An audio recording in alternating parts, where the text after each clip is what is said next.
The Biden White House is apparently preparing themselves for when, not if, Republicans take back the House of Representatives this coming November.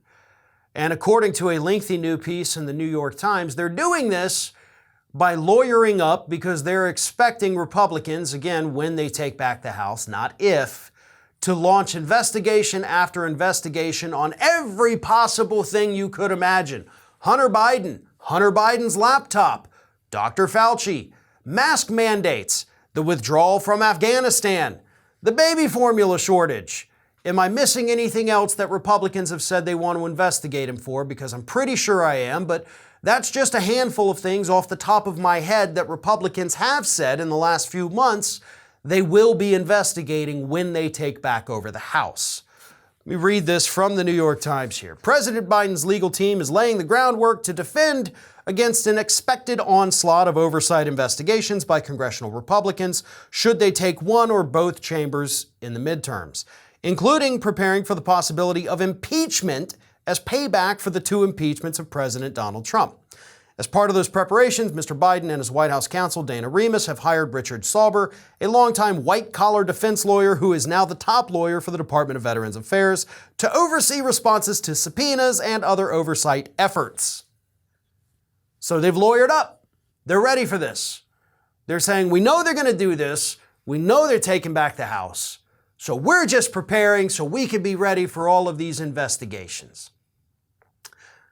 That seems a little cowardly, right? I mean, I know it's good to plan ahead, but let's not admit defeat when we're only in mid-May right now. Lots of things can happen. We have seen polls up and down and side to side that have shifted, that have changed. Things are different. This may not be the Republican red tsunami that they were predicting just 6 months ago, which, yes, that is the word they use, red tsunami. They predicted, picking up to 70 seats in the House. I don't think that's going to happen.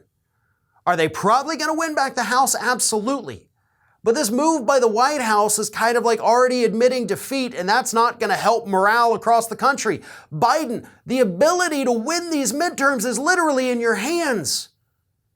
If you were to come out today and say, okay, you know what, here's that executive order you've been waiting for, student loan debt doesn't exist anymore.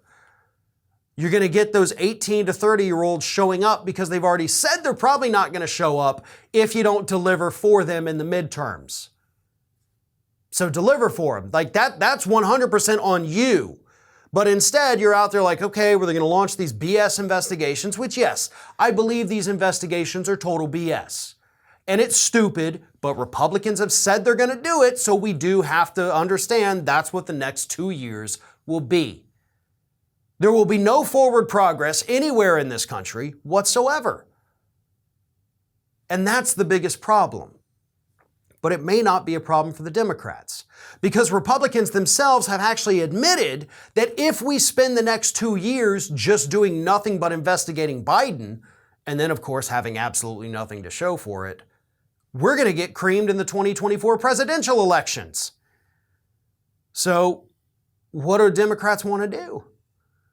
Do you lose this year's midterms in the hopes that Republican obstruction and investigations angers enough people that Democrats win in 2024? Or do you do what you can to help people out and win the midterms, but then maybe face the same kind of stalemates you've been facing for the last 2 years? If you ask me, go big. Go for the victory in this year's midterms. Maybe you can pick up a seat or two in that Senate to where people like Manchin and Sinema won't even matter. Focus your efforts. Don't waste your time on stupid stuff like spending $15 million to turn Florida blue again. That ain't gonna happen. But there's real seats out there that you could pick up. Pennsylvania's one of them. All you need to do is get 2 of them. That's it. But instead, they're lawyering up. They're trying to play the long game instead. And in the meantime, people are going to continue to struggle while we wait for Democrats to win in 2024 and then probably go through the same crap that we've been going through since Biden took over. Hey everyone, you know what this is. It's the end screen, where I'm supposed to beg you to like, comment, share, and subscribe for more content from Ring of Fire. But what I really want to do is ask you to consider becoming a member for more exclusive content and perks, including early access videos and exclusive videos. Check out the link in the description or go to youtube.com/theringoffire/membership.